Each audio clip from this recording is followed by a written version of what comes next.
jungle. सीआयडीला बदनाम करण्याची fashion झाली आहे. उज्ज्वल निकम यांचा आरोप.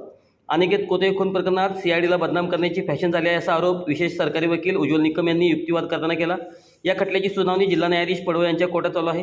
या सुनावणीवेळी जिल्हा पोलीस प्रमुख संदीप घुगे तसेच सीआयडीच्या पोलीस अधीक्षक जयश्री गायकवाड यांची उपस्थिती होती. अनिकेत कोते खून प्रकरणाच्या सुनावणीत आज पुढील युक्तिवाद करताना विशेष सरकारी वकील उज्ज्वल निकम म्हणाले, पोलीस स्टेशनमध्ये 5 पोलिसांनी मिळून एका मुलाची हत्या केली. ती बॉडी आंबोली घाटातील जंगलात जाळण्यात आली होती. अनिल लाड यांनी हे ठिकाण स्वखुशीने पोलिसांना दाखवले होते. त्या ठिकाणी पोलिसांना एक जाळलेली बॉडी, कवटी, हाडे, राख मिळून आली असे पंचसाक्षीदार प्रवीण वाले यांनी सांगितले होते. मृतदेह जाळलेली जागा ही संशयित आरोपीच्या खास माहितीतील हाती होती असे निकम यांनी स्पष्ट केले. तसेच बचाव पक्षाच्या वकिलाचे जे म्हणणे आहे ती स्ट्रायकिंग फोर्सचे पोलीस घटनेच्या ठिकाणी अगोदरच होते, हे म्हणणे ही पूर्णपणे चुकीचे आहे.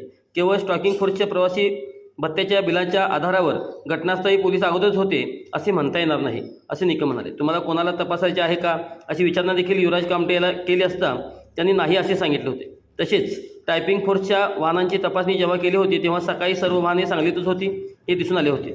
तसेच जेव्हा एखादी बॉडी लपवली जाते तेव्हा काही शक्यता असू शकतात, जशी की आरोपीने बॉडी लपवली की जागा पोलिसांना कळलेली असू शकते. अगर आरोपीने ही बॉडी ठेवली आहे याची माहिती पोलिसांना कोणीतरी दिली असू शकते. यावेळी निकम यांनी न्यायालयात काही न्यायनिवाडे देखील हजर केले. पंचनामा यावेळी मृतदेहाच्या शरीराची भाग पोलिसांनी हस्तगत केले नाहीत अशी देखील पोलिसांना विचारणा झाली होती. तेव्हा त्या ठिकाणी अंदाज आल्यामुळे पुढे तपास करणे शक्य नव्हते अशी पोलिसांनी स्पष्ट केले होते असे निकम यांनी सांगितले. तसेच संशयितांनी मृतदेह कोणाला समजणार नाही अशा आडमार्गाने जंगलात नेला व आंबोली येथील जंगलात जाळला. मात्र परत दुसऱ्या रस्त्याने येताना त्या रस्त्यात CCTV कॅमेरा आला आहे हे संशोधक लक्षात आले नाही. त्याची गाडी CCTV फुटेजमध्ये स्पष्टपणे परत येताना दिसून आली. या संदर्भात कोगनोळी टोलनाका येथील ऑडिटर नरेंद्र जोशी यांनी आरोपीचा गुन्ह्यातील 3 गाड्यांचा ट्रॅकिंग रिपोर्ट हजर केला आहे. तसेच यातील प्रत्यक्ष साक्षीदार अमोल भंडारे यांनी देखील गुन्ह्याच्या वापरातील गाडीत मला बसवून नेले व त्या ठिकाणी कोथेचा मृतदेह जाळून कोगनोळी या टोलनाक्यावरून परत आले असे सांगितले होते.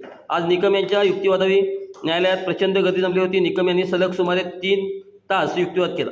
2 डॉक्टर्स व 2 घड्याळे तसेच 2 वकील कधीही एकमेकाशी सहमत होत नाहीत असे म्हणताच न्यायालयात एकच हसा पसरला. यावेळी जिल्हा सरकारी वकील प्रमोद भोकरे, तपास अधिकारी मुकुंद कुलकर्णी यांनी सरकार पक्षाला मदत केली. या सुनावणीमधील युक्तिवाद उद्या चालू राहणार आहे.